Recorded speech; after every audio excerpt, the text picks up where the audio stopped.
deepest fear that arises out of the sense of separateness, the sense of being yourself, being somebody.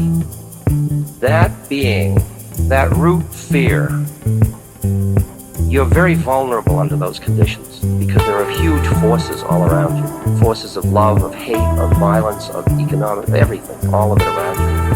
So that to the extent you're identified with your separateness, it is inevitable that there will be fear. And it'll be fear of this and that, and fear of this, fear that something, fear of hurt, and fear of this, fear of that.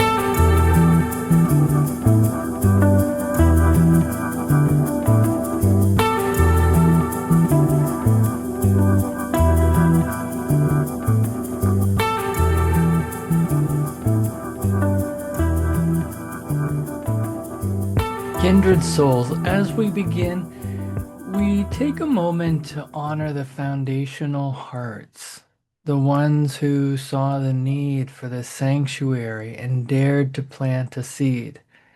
We acknowledge every hand that has tended this garden, from the first whispered idea to the vibrant evolution we sit in today. To those who began this group, your seva has created a clearing in the woods where we can finally breathe. Today, we honor that service by being fully present. We recognize that our collective strength is built upon your individual commitment to self-seva, the quiet daily practice of returning to your own heart. Because you chose to work on yourselves, we have a place to work together. We are here, we are seen, and we are home, walking walking each other home into the new year. Welcome to a fresh new year. As we settle in to this sanctuary, take a moment to be here now, centering yourself in the loving awareness that brought us together today. We gather as a community that honors individual differences and celebrates the full spectrum of gender and sexuality. Ram Dass reminded us that we must have a strong sense of who we are before we can engage in social action. And this affinity group provides that essential inclusive environment to explore our shared experiences soul to soul. As we step into this new year, we are evolving our practice. We are moving deeper into the spirit of mutuality, recognizing that every person in this circle is both a giver and a receiver. In the tradition of Pure Run Warm Lines, we are here to offer a listening ear and emotional support, not to fix or cure one another. We adopt a trauma-informed lens, shifting our focus from what is wrong to what is strong, and most importantly, what is happening right here, right now. We rest in the 3 C's. We did not cause each other's struggles. We cannot cure them, and we cannot change anyone's path. But we can, with unconditional love, walk each other home. This year, we invite you to be more than a participant. We invite you to be a co-creator. While our structure is modeled after the Love, Serve, Remember guidelines, this is an open space for your direction and your voice. Everyone is invited to propose an idea for a future session or project. You are encouraged to seek the support of others here to implement your vision. Our community Zoom and YouTube account is open to you for meetings or creative endeavors. Ideas can be submitted directly to Jacqueline or shared openly in our sessions. Before we begin our reading from How Can I Help, let us hold space for the mystery of what we will create together this year. Let us engage with lightness, joy, and the brave honesty of the heart. As we prepare to leave each digital sanctuary, we offer our deepest gratitude to the co-creators and pioneers who continue to sustain this space. Your service is a living prayer. We dedicate the merit of this gathering to the journey of every soul present. As you return to your individual paths, remember that your greatest act of seva is the kindness that you show yourself. May you continue your self seva with the same devotion you give to this group. We release the stories shared here into the vault of confidentiality. We leave the roles of helper and helped behind, returning to the simplicity of being, so gently knowing you are never truly walking alone. Namaste. To our foundational co creators, there is a specific kind of bravery required to build a bridge that has never existed before. By combining the teachings of loving awareness with the principles of intentional peer support, you didn't just start a group, you initiated a shift in how our two spirit, lesbian, gay, bisexual, transgendered, queer, intersex, and asexual, plus everyone else community experiences spirituality. We thank you for your vision, seeing the intersection where our identities and our souls meet, your courage, navigating the grist of organizational growth with a quiet mind, and your self seva for every hour you spend in meditation, in therapy, or in nature, because that inner work is what makes the outer work possible. You have taught us that to love, serve, and remember is not a burden, but a joy when shared in mutuality. We honor your path, we celebrate your service, and we stand on the shoulders of your love. This is chapter 8, Reprise Walking Each Other Home.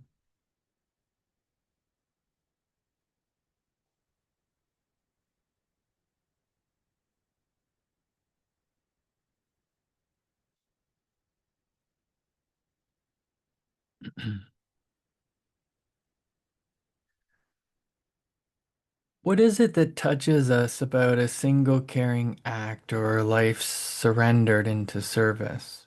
Perhaps we see our deepest yearnings reflected in others, and this encourages us to believe in our own purity and beauty.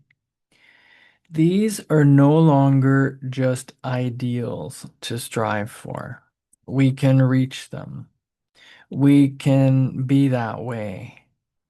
Images of compassion beckon and encourage us onward. I went to Nicaragua as a Maryknoll missioner in 1971 before the big earthquake and before the revolution. I had every expectation and notion about helping people you could imagine. I would bore you to tears to list them, and you'd probably understand every one. I walked into this barrio with 300 people, an old cotton farm, incredibly hot and barren, with 3 trees near an old hacienda. then miles of nothing but small bushes. The idea was to help build it up from there, make room for others. I'd be part of that effort and part of those people. It wasn't too long before I realized I was signing up for the course Life 101. First assignment, the horror of poverty, which until then was something I'd only known about from the eyebrows up. No running water, no electricity, malnutrition, disease. People lived in big one-room houses made from materials we'd throw away in the States. We had to haul water from miles away. Dirty water was kept in a hole in the ground where it could be saved to keep the dust down or wash the patio. It took me a while to tell the difference between a clean dirt floor and a dirty dirt floor, but people rarely complained. Not that they were saints and martyrs, but the grumbling was always in a here we are, let's make the best of it manner. There was just this moment to moment quality in their life. First lesson for me, you do what's in front of you. You start where you are. Second lesson, who do you think you are anyway? Because you go in and you're going to help someone. And then all of a sudden, you see they're a lot stronger than you are in a certain very important ways. And how they're acting has to do with who they are, especially down there. Who they are is all they have. No possessions, no property, very little to protect. So I go into someone's hut for the first time wondering how they could live under such conditions, and I'm embraced by this lovely woman who gives me her only chair and spends 3 hours talking. And when I am coming back, and when am I coming back? I cannot believe her liveliness and purity of heart, and she awakens me to my own. So I see that service as beauty. Or a kid comes by and asks to dust our car. We see him later peering into the window as we're preparing our main meal. So we invite him in as payment and pile his plate high. And he's eating like there's no tomorrow. And then he suddenly hears some other kids outside and he catches himself and takes the food out to them. And I'm blown away. I see that service is remembering. Or I'd feel uncomfortable about the comfort of our own house. Nothing special, but we have beds, not the boards they sleep on, but some semblance of privacy, like they'd never known.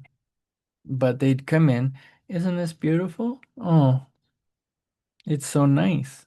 Without the slightest envy, without anything but appreciation on our behalf. And I see that service as gratitude. Or that service is truth and honesty, because part of me is romancing all this a little. I have to accept that and listen to who I am and be myself all along the way, because we're all taking the course, right? But we have different assignments. And so finding common ground helps. Gossip and small talk are important. To sit on a patio in the evening and talk about nothing and say everything. Service is chit chat. And service is death too. You die in service and you die into service. They told us insurrection was to begin a day or two beforehand. Someone came by. The revolution is going to start tomorrow. What are you going to do? And in our case, we were ready. At that point, if you weren't for Somoza, you were supporting the Sandinistas. We'd opted for them because from what we'd seen over the years, the signs of the kingdom were more likely to be realized. Fraternity, justice, help for the overwhelming majority of the poor. And we'd prepared and organized civil defense support and had the chance to learn how to handle a gun, although I didn't feel that was being asked of me.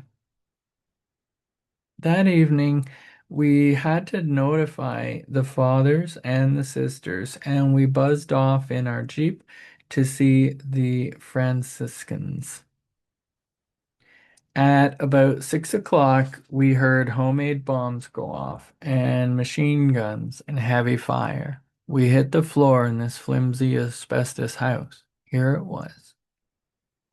An hour later, someone from the Sandinistas rushed in. Come quick, we have a wounded campanero. It was Armando shot in the arm, not someone he knew from church, but we knew he had a leader, or he was a leader. He was lying there, bleeding in the road. I began to panic. I'd never seen blood before, but my friends, another sister, told me to squat down and hold his arm, and she'd go get medicine. All of a sudden, there's a car coming, National Guard or Sandinista. Everyone else dived behind this pathetic asbestos wall. Armando and I were there in the road looking at each other. One of those moments. Okay, here we are. What am I gonna do? I'm thinking, how'd I get here? And where's Julianne? And who the hell is in that car? And mom. And finally, well, if I'm with them and they're willing to die, I guess it's all right, and I'll be willing too. Just don't tell my mother. The car drove up. It was friendly and as if and as he was being bandaged up, Armando and I looked at each other for a quiet second, a kind of accomplishment. And that was that. He started giving orders again. Then the madness took over. People came through all night. They brought in kids who died. I'd never seen death before. Their friends would stand around, not knowing what to do. One boy died in my arms. They brought him in all covered with blood. I knew his face, but not his name. He was still breathing. But when I lifted him up on a table, he gasped 3 times and shuddered and gave up the ghost. On the last breath, he really let go. He was so young, soft hands. Nobody knew his name. It was a very sad moment, a still moment. And that was very good for me. Very deep, but very, very sad. Then the fighting started to get heavy again. Everyone went down on the floor. The kids were so frightened, saying prayers and crying. The body was on the floor, but nobody wanted it discovered on their property. It could get them in trouble with the guard. So he was thrown into a hole with just a shroud over him. And I thought he died of such violence. Couldn't he even get buried? And I felt all this innocence and the meaning of his death and the cost of freedom and the horror of war. And I thought God is supposed to call everyone by his true name. So what's his name? And you find yourself saying, Our Father, and shaking your fist at the sky at the same moment. And then you're done with that. And you bandage wounds because there's nothing else to do. That's the dying into service. So, what was his name? Who was he? Who were they all? Well, they were people who were allowing me to be there with them. They were sharing life and death and hope with me. And they were sharing faith, and they were sharing that they didn't know what to do with all that anymore. And I did. And they were helping me bring an experience of God too, a God who works through people, because I was seeing no greater love hath a man than to lay down his life for a friend. I saw that. I saw that happened. So you say you're going to be with people and you're going to help, but what does that really mean? It turns out to be an endless series of questions. What do I really hold to be the truth of my life? What do I have to give and what am I called on to give? How am I a part of human history and great moments of change? Who am I? And where is God in all of this? That's who he was. That boy, that's who we all were.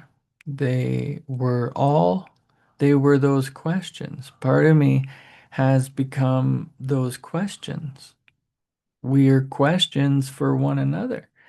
And service is exploring them and awakening through them.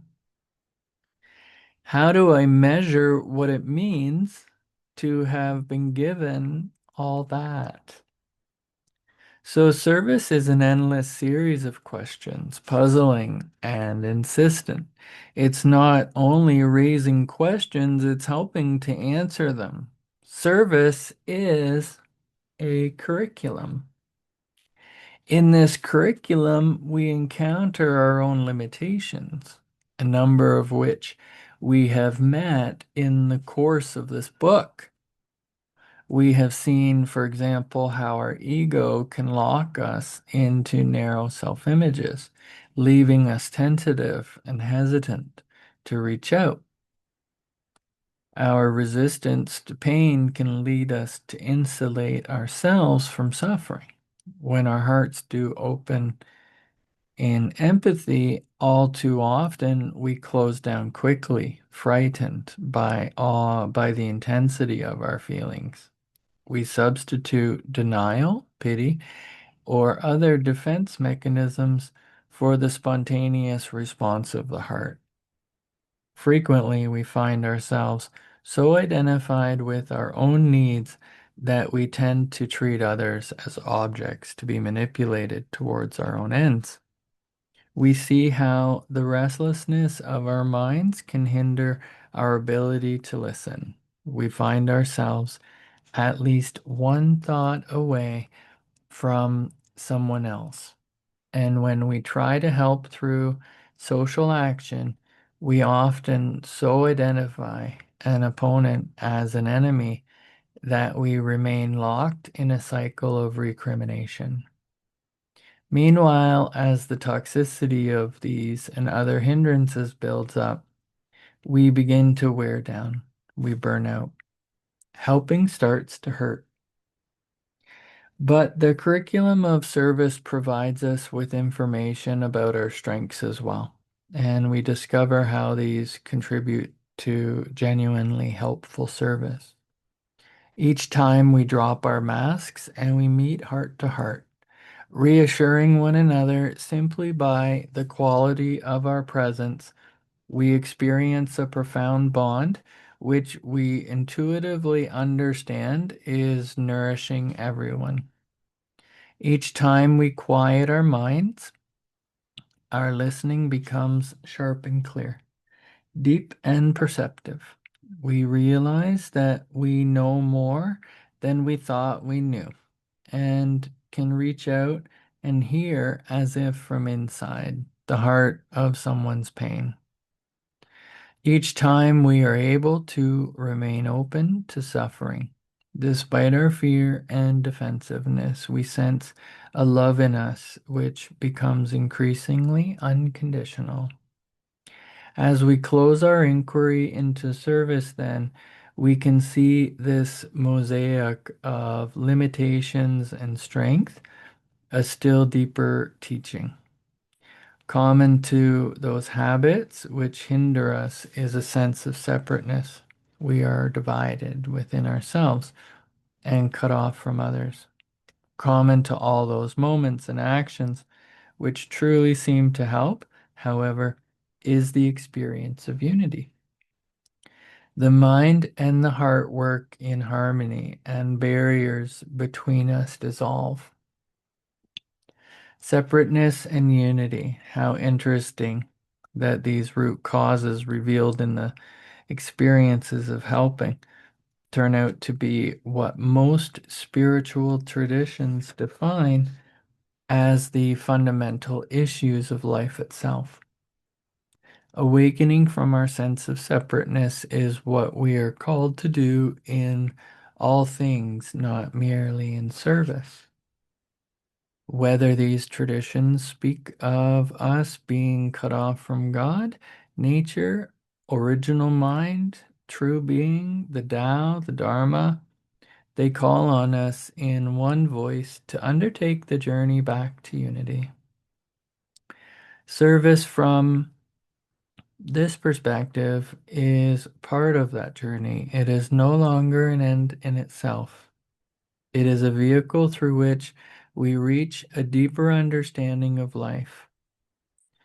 Each step we take, each moment in which we grow towards a greater understanding of unity, steadily transforms us into the instruments of that help which truly heals. Service not only reveals a larger vision of life, but steadily moves us along and supports us in our efforts to realize this vision. Each time we seek to respond to appeals for help, we are being shown where we must grow in our sense of unity and what inner resources we can call upon to do so. We are constantly given, for example, the chance to experience the inherent generosity of our heart. Each time this happens, our faith in that part of ourselves, which is intimately related to the rest of the universe, is strengthened. So too, approaching each act of caring with a desire to grow, we also meet our fears and resistances, but with the opportunity to see them for what they are, and in doing so, to loosen their hold and ultimately to relinquish them. On a path of service, then, we are constantly given feedback, which helps us along the greater journey of awakening. All the methods we have discussed throughout the book support us in this effort. They are, it turns out, more than a helpful hint to improve the quality of service. They are appropriate technology for loosening the hold of separateness and for strengthening our vision for unity. For example, we may start out to quiet the mind simply to hear the needs of others. To do so, we learn to identify less with our own thoughts. Listening more, judging less, then there is less divisiveness in our awareness.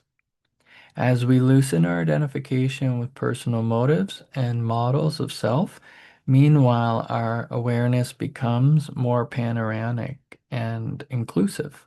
We're freer to take in more and more. Under these conditions, in turn, all our mental faculties can come into play as needed. Memory, training, logic and analysis, intuition, wisdom. Unexpected connections become apparent. We may recognize deeper patterns in the events which are unfolding. As we continue, we may even begin to gain insight into a larger order of lawfulness we cannot understand rationally, but which nevertheless resonates within. We come into a sense of the way of things, the Tao, and of which our actions are but a part. The hold of separateness is thus being broken at its source in our own mind. These practices open us up to an awareness within ourselves, which is itself unitive. Not only do we see and hear more, but our openness and spaciousness dissolve opposition and discord. Through these practices and our efforts to keep our hearts open in the presence of suffering, we find ourselves more available to whoever we are with. Compassion is increasingly an automatic response. We find a deep quality of love infusing our actions with others. The expressions of this love in turn becomes increasingly our goal, whatever the circumstances. The more unconditionally we share it, the more helpful it is to all. This is the essence of the spiritual path of devotional service. One enters into the helping act not only because there's a need to be met. Service gradually becomes an offering, first to those we are with, but eventually to that greater truth or source of being in which we are all joined in love. Helping becomes an act of reverence, worship, gratitude. It is grace merely to have the chance to serve.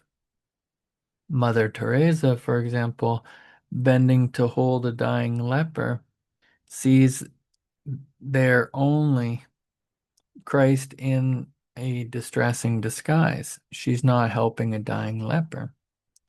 She's loving God, affirming in whomever she's with universal qualities of perfection and beauty. One can imagine how it might feel to be held in this spirit during one's final moments of life. The Hindu deity Hanuman offers a similar example of devotional service. Every act he performs becomes an offering to Rama, or God. His service brings him to the very edge of intuitive love. How powerful his vision! When I know who I am you, he says, kneeling before Rama. When I don't know who I serve you. For both these inspirational figures and for any of us, the smallest acts of caring, making a sick friend's bed, filling a bowl on a soup line, welcoming a stranger, comforting a frightened child, can be a means of affirming the greater unity of life and love. As real as the spirit is in us, we have to communicate it to others. In addition to everything else we are doing on their behalf. Placing service in a spiritual perspective in no way diminishes what we have to offer others through training, experience, individuality, skills, special skills, or sense of humor. Quite the reverse. One particular talents and unique qualities are likely to come forth more reliably when we have a richer and more spacious sense of who we are. The very promise of all that spiritual practice. To the questions, how can I help? We now see the possibility of a deeper answer than we might once have expected. We can, of course, help through all that we do, but at the deepest level, we help through who we are. We help, that is, by appreciating the connection between service and our own progress on the journey of awakening into a fuller sense of unity. And we work on ourselves then in order to help others, and we help others as a vehicle for working on ourselves. In this recognition, we find new freedom and opportunity. External obstacles and old habits, our past experiences of service, can now be dealt with in the broader context of our own growth. And each step we take out of the illusion of separateness, we now can see will inevitably be a blessing to ourselves and all we are with. In our initial impulse to help out, we had really anticipated, or had we really anticipated so rich a path? As we take to this path, however, we find it neither straight nor smooth. At moments, we may become more profoundly aware of our oneness with all things. Our sense of possibility expands. Could it be like this more often? More often than not? But then some incident or situation arises, and we are thrown back into the pain of separateness once again. At first, this must shock us. We thought we were farther along. Yet, after a moment's pause at the side of the road, a break for a little self pity and self recrimination, we have nothing to do but take up the journey once again. Though the road is circuitous, the transformation proceeds inevitably. Gradually, we come to sense profound changes in who we are. Our hearts can open and our awareness expand only so far and so often before we must conclude that we are somehow more than we once believed. How much more this is for each of us to discover walking the path at our own pace. The general direction, however, seems clear. Gradually, as our practice continues, the fact of our unity becomes more real and powerful to us than we believe in our separateness. We may discover this in the course of ordinary daily work. In a demanding situation, we may quietly affirm the fact of unity and suddenly see a breakthrough or insight follow as a result. Or we may come to recognize how our relationship with others has altered, how much more aware we are now of what we have in common than we once seemed to have set us apart. Or we may experience moments of enlightenment or revelation which defy description. These may be more difficult for us to understand. They may happen instantaneously and then become less vivid and fade away. But their impact is such that they are never forgotten, and everything thereafter looks different. In referring to these transcendent moments, some speaking of having lost a sense of the individual self altogether, or of having come to see with undeniable certainty that who we are is spirit beyond form. From such a vantage point, however, it is described.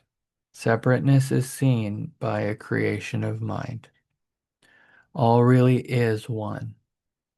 Such is the testimony in any case of what has been seen. It is out of these transformative experiences that we find ourselves able to accept a number of seeming paradoxes. We are in the world, but not of the world. We are a part of what is formless, but we are in form. We exist beyond the polarities of positive and negative, dark and light, good and evil, pleasure and pain, yin and yang, but we function under their cloaks as well. Even our perspectives on separateness has changed. For while it indeed be a delusion of consciousness, even this delusion seems part of a greater order. It seems to be in the way of things that we develop our initial identification with a separate self and go on to get lost in it. It seems also to be in the way of things that we ultimately come to appreciate this predicament and go on to resolve it. We do so, however, by not remembering or by not by returning to an innocence which existed before we felt ourselves to be separate. Rather, we grow towards integration, a balance in which we can work within our separateness while resting in the greater unity which lies beyond it. Separateness is there to be awakened out of. Service is not perfect vehicle for this awakening. We look at our present condition now with great compassion for ourselves and for the work we have taken on. We see the beauty of our humanity in the light of our divinity. From this vision comes a fullness of heart and a profound willingness and eagerness to come to one another's support. Oh, that my priest's robes were wide enough to gather up all the suffering people in this floating world. Ultimately, on this journey, we simply become compassion as a natural consequence of what we have seen and understood. Once his brother asked Rokan to visit his house and speak to his delinquent son, Ryokan came but did not say a word of admonition to the boy. He stayed overnight and prepared to leave the next morning. As the wayward nephew was lacing up Ryokan's sandals, he felt a drop of warm water.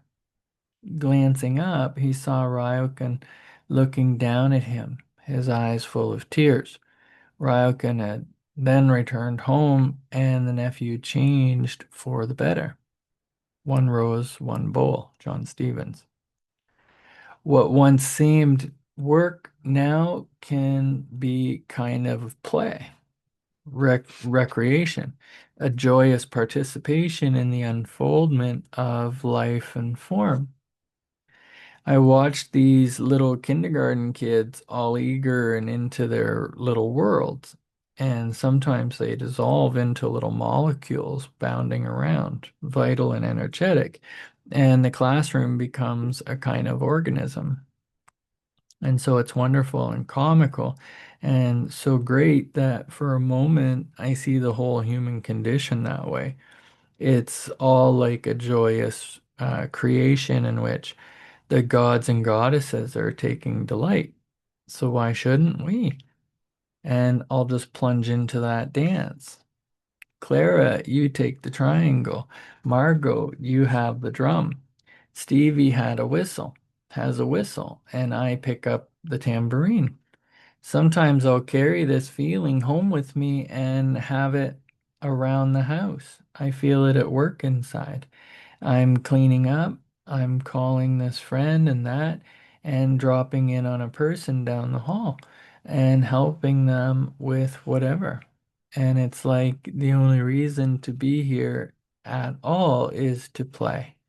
And the fact that this take on things makes me and everyone else feel so good will make me stop for a moment and think, my God, maybe it's true.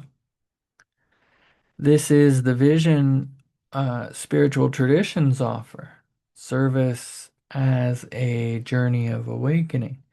The value of such a perspective on our work is not so much that it leads to exalted states and indescribable experiences. It is enough that it can help keep us straight. Nothing is spiritual just by calling it so. Unity will finally mean something to us as the felt truth of direct experience.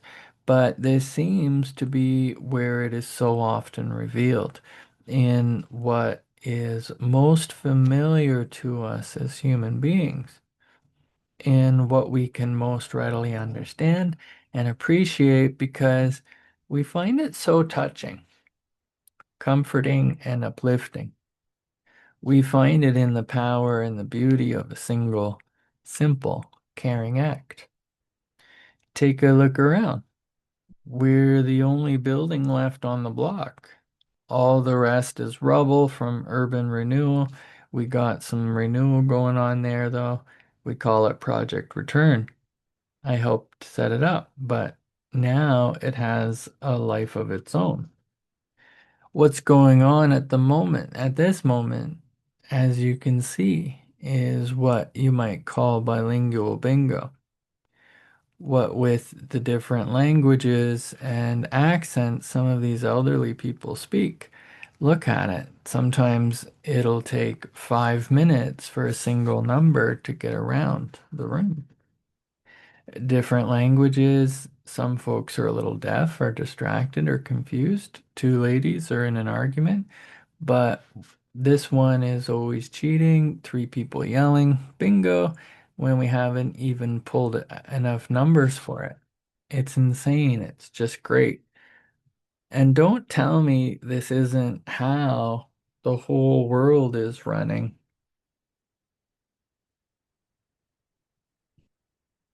By the way, I see this as an average situation. Excuse me, Richard. Mrs. Swartz is looking for her coat. So these boys moving around like waiters at a fancy restaurant, flirting up these old ladies, putting on their sweaters, reminding them of their numbers. These guys were heavy. I mean, heavy. Years of crime, dope, doing time. They're in a program called Prodigal. Last shot for rehabilitation. Miss this one, you're done. No more programs. And I bring them over here to the senior citizen center to give them a chance to make that last step home by looking out for someone's besides themselves. Because the center is a last shot for some of the old folks too. Last shot for companionship, last shot before dying alone. Both groups on the edge. Why not bring them together? Of course, people were a little skeptical at first. Ex-junkies, ex-cons, helping old ladies. You gotta be crazy.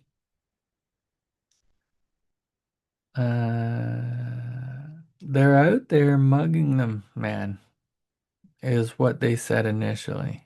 Then I say, I see that, but think about it a little more. How are we gonna stop this madness? I see something in the idea for everybody. Chance to break out of the old patterns.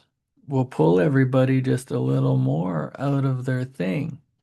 It was different enough for them to give it a chance, as simply as the idea really is.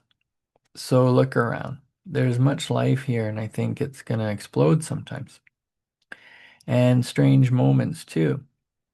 Some guys come, some guy comes to me and says, "That lady over there, she looks like someone I'd done one time." I say, "Go ask her if there's anything she needs," and she does. And I'm amazed. I can't believe it myself. And I set up this scene. This is crazy. This crazy little world here. I mean, the idea came around anyway. The old people and the kids, they're actually doing it. Talk to them, listen to them. I come to the center for company, I suppose. Older women like myself. But I meet these boys here. Very interesting, very different than I expected. This young man who walks me home, he sees a very nice boy. His mother, she should be proud of how he acts with me. I know he's done wrong. Look, they did it to me. One kid put a gun to my head and went for my diamond ring and wedding band. He bit my finger to try to get it off. But you know what? I wasn't angry. Maybe he never had any parents.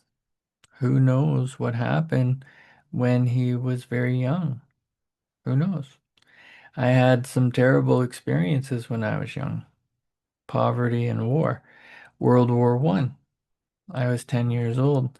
The Germans dropped bombs. A woman jumped on me to protect me. Her body was ripped in half. She saved my life. I was very frightened after that. I'm frightened now. But I'm grateful for life, although it's a little lonely.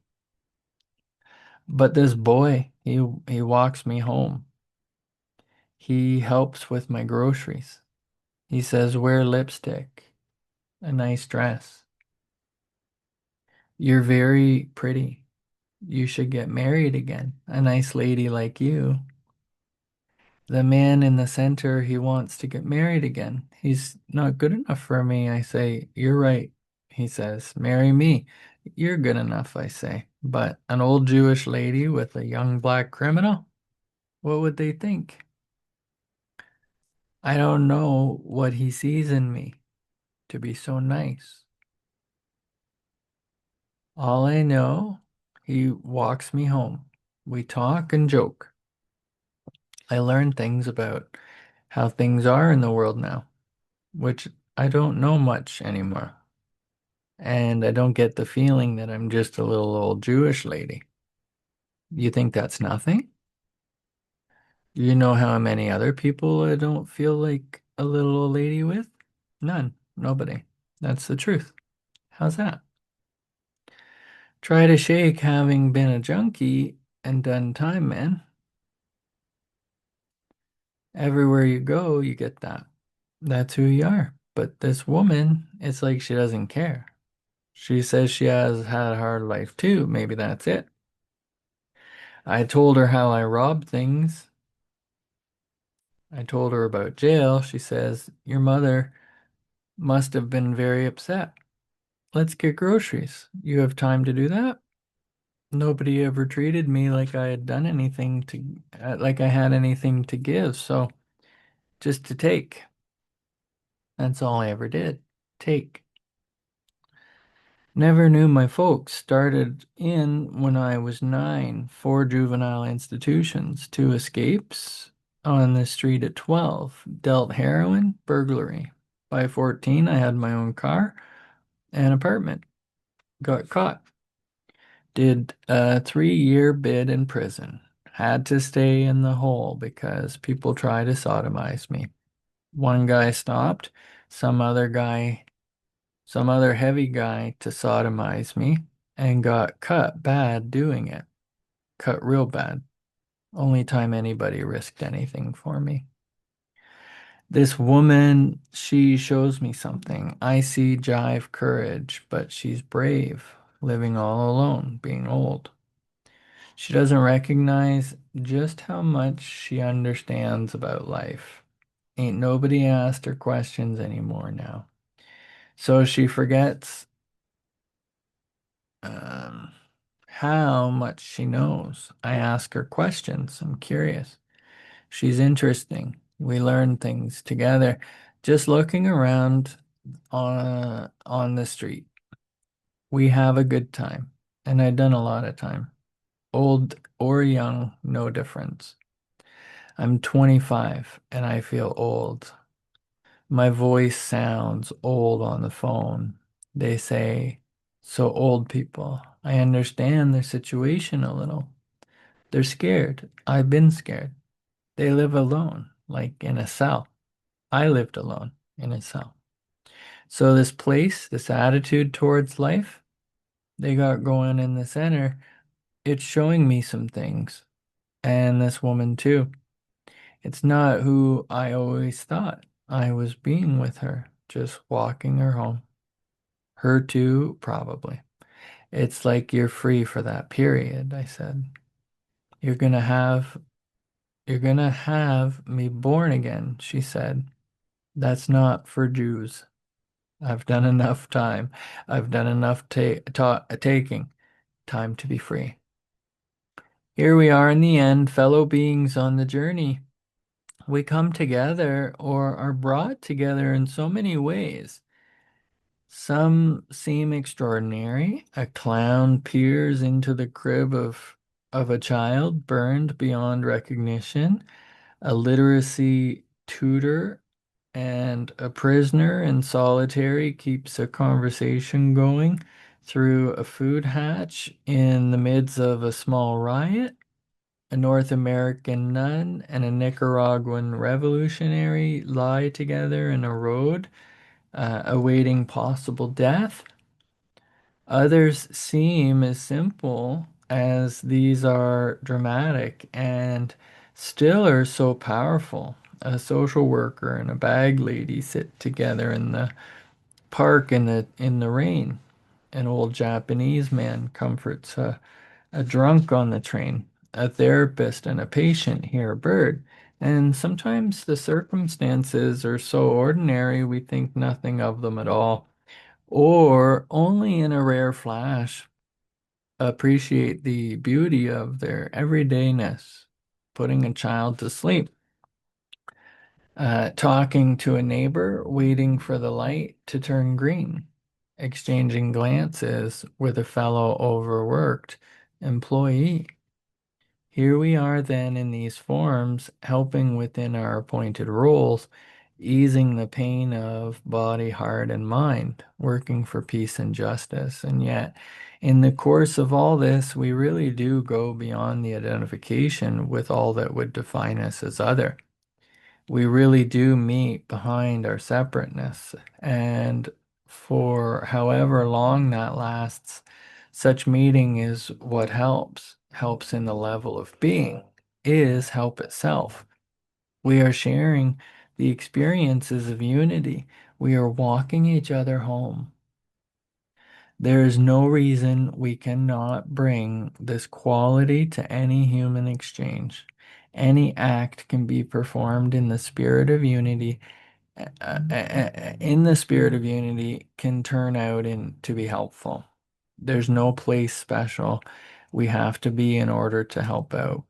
Right where we are in whatever we're already doing, the opportunity to be of service is most always present. We need to stay. We need only stay conscious and aware, and then give whatever we can do to whoever is right there. It only remains to add that we can be helping immeasurably when we are all alone. Each moment in which one of us grows in the awareness of our unity and divinity blesses us all. We are becoming that much more aware. While the action that comes from the awareness is critical, this moment of growth is true compassion, is helpful in itself. Meanwhile, it's useful to hear how much helping is taking place and just how much it can mean. I tell you, I would have died, but for the friendships. The doctors had just about given up. Forget it, for having any will to live. I can't begin to describe the despair. Beyond the relentless physical pain, there was this utter emptiness of heart and soul. Each morning felt like waking up in hell. Can you understand that? Every morning feeling that way, like it was the first time. And yet people came and called and cared and stayed. And each gesture came to feel almost miraculous to me. And there were moments when I would say, you just don't know what this means to me. And they didn't, they couldn't, or wouldn't. Isn't that wild? They really didn't see it. They really didn't recognize just how much their ordinary expression of love would do for me. On one hand, I thought it was wonderful that they wouldn't make a big deal out of something that seemed so simple for them, just showing up. But on the other hand, I wanted to shake them and say, "Do you know how beautiful you are? Won't you see?" As if they were angels who had forgotten. In the incredible power of what seems like a simple act, we are reminded of what a precious gift we have received and can pass on. What we offer, and what can be welcomed with such gratitude and wonder, is a glimpse of our common divinity, revealed in an ordinary act of kindness which any of us can perform. Helping us out is not some special skill. It is not the domain of rare individuals. It is not confined to a single part or time in our lives. We simply heed the call of that natural caring impulse within and follow where it leads us. I was a housewife and a mother, and when the kids got bigger, I was looking for something else to do. I wanted to give, but I had a good deal of self-doubt, not knowing really what I could do for anyone else, unsure of who I was, you might say. But I was willing to try, and I see that this was enough. Very often, something just comes right in front of you. Like for me, it was an ad in the newspaper. If you love animals, come volunteer at the zoo. And it clicked, and I went, and I became a guide there. We started the outreach program to bring animals to people who could never come to us. We bring them in twos, in two birds, two mammals, two reptiles. The snake we'd show next to last, we'd end with a dove. We'd take them to nursing homes, hospitals for incurable diseases, children's wards, burns unit, mental hospitals, places where people were very sick or lost or dying. They'll never go anyplace else again. They've lost interest, given up on life itself. I was very shocked by that. It hurt me. But I witnessed things I've never dreamt of when I answered that ad. In one mental hospital, we went to a group known as the boys. The boys can be aged 18 to 48, but with the mental capability from infant to 1 to 3 years. They were constantly undressing or urinating naked as the day they were born. I had a ferret. One boy came running yelling, "Touch, touch, touch." And I said, you can touch him later." But when we got around to it, the feeling had left him. I just wanted to die. Tears streamed down my face. I missed it. Oh, did I miss it?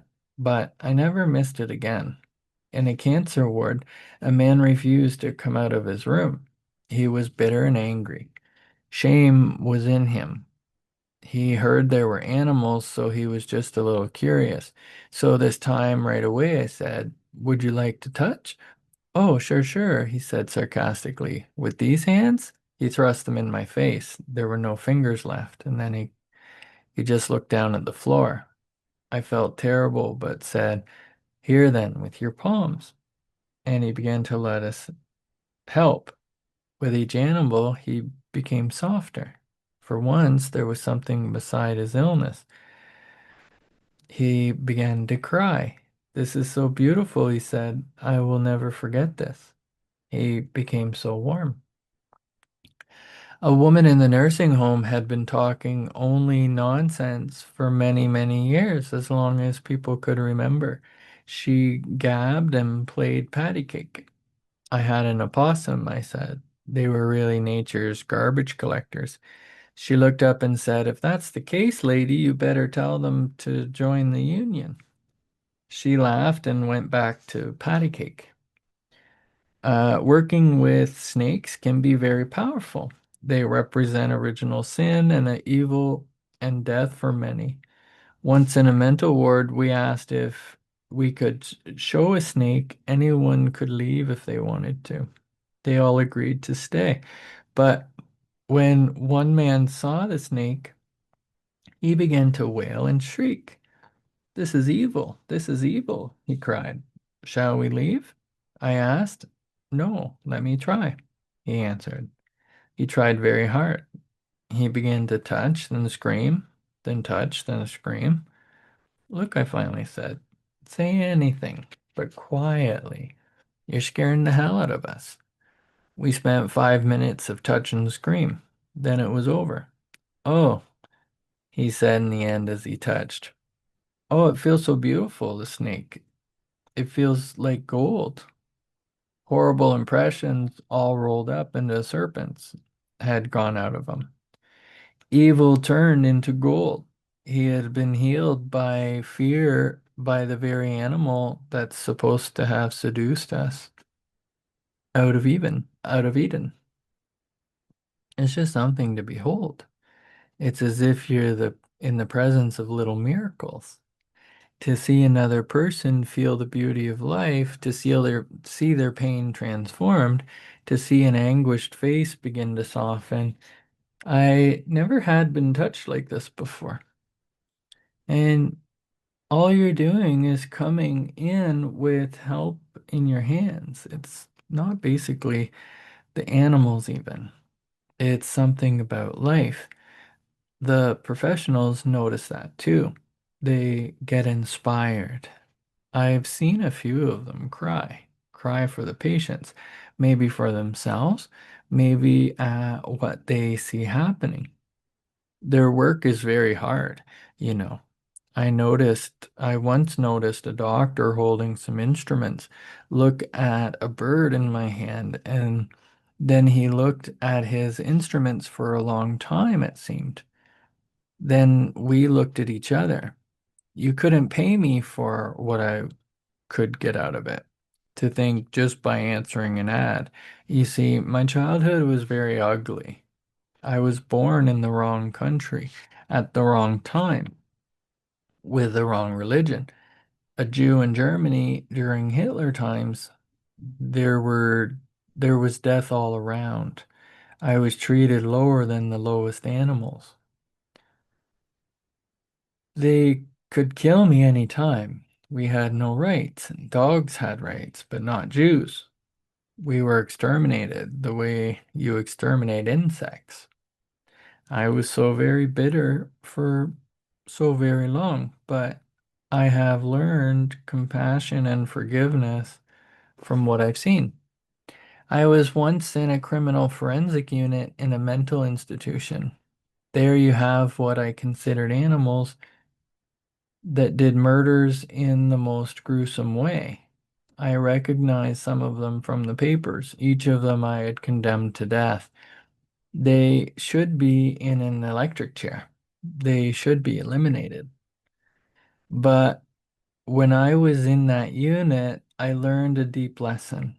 Here I was, face to face, enjoying life's creatures with human beings. I had condemned to death. I looked around and said to myself, who are you to have condemned? And suddenly I felt such forgiveness and understanding for them, for myself, for everyone, for everyone. So it had been a journey from fear and hate to love of all creation, without question, and a journey of wonder too.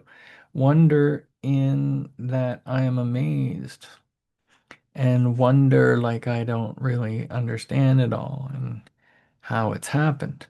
I'm just grateful to whoever or whatever is responsible for it all. Just very grateful. Perhaps finally we can trust a little more, both ourselves and the process. We have much more to offer than we may realize.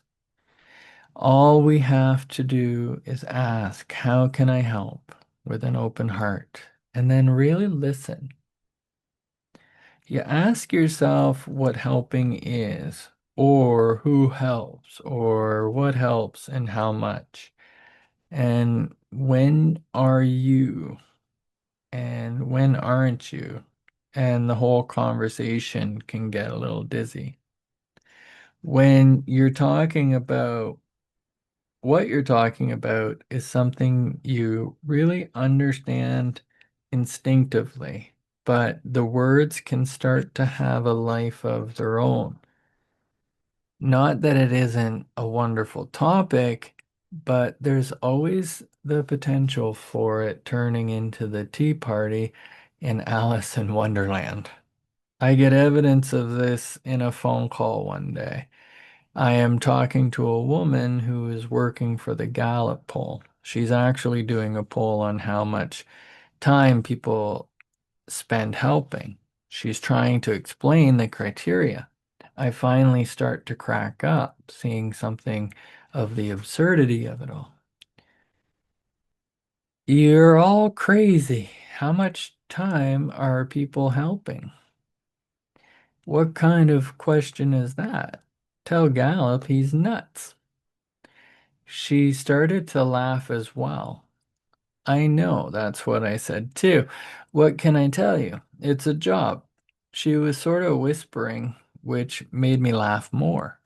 We got into this conspiratorial, infectious laughter of it all.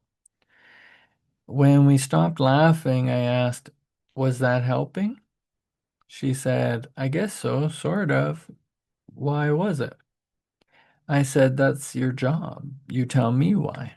And then I threw in, "We were here trying to make the best of a nutty situation. In fact, that's what I'm trying to do all the time. That's it. I want you to put me down in the Gallup poll as someone who helps all the time." More laughter, she said. We don't have a category for all the time. Oh, ye of little faith. But we do have a line here that says all of the above. At this point, I didn't know if she was kidding, but I went for it. Perfect. Put me down under all of the above. I am very all of the above. In fact, you have to put everybody down under all of the above. Everybody's trying to make the best of a nutty situation. Gallup can release a poll saying everybody in America is helping. God, she said, I wish I had the nerve. Maybe I'll do it with alternative answers.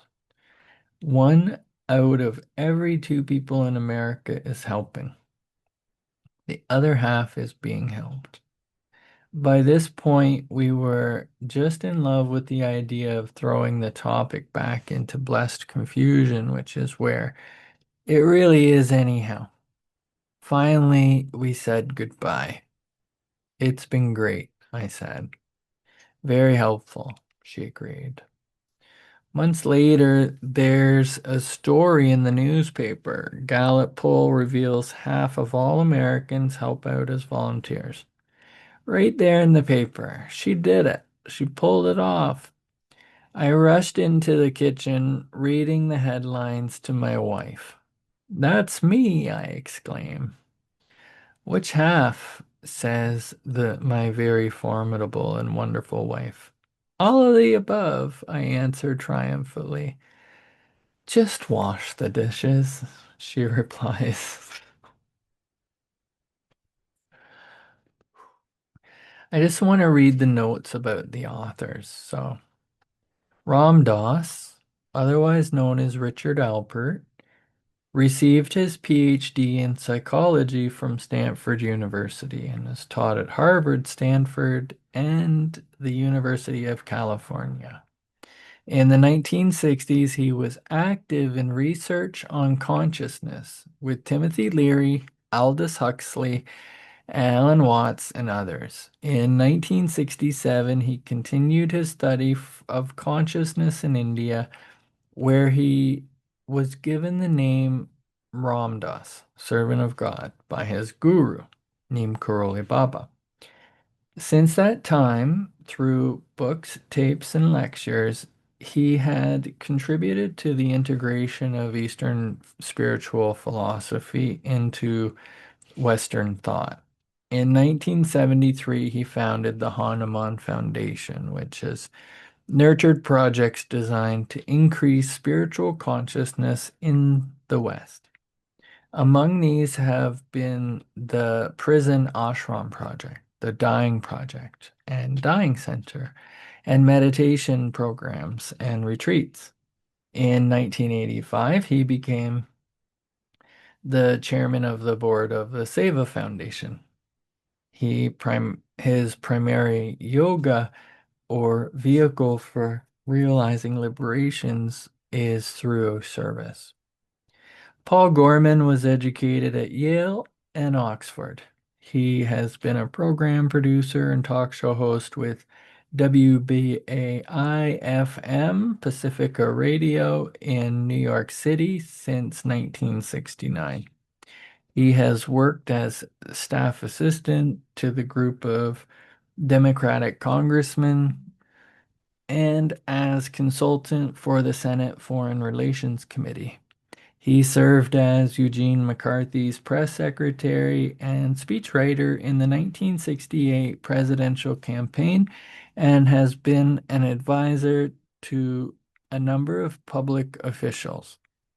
He has taught at Sarah Lawrence College, the City University of New York, Adelphi University, Naropa Institute, and Omega Institute. He is presently vice president for the public affairs and advocacy at the Cathedral of St. John the Divine in New York City. He lives in the cathedral close to his wife, or with his wife, Enid, and daughter, Juliet.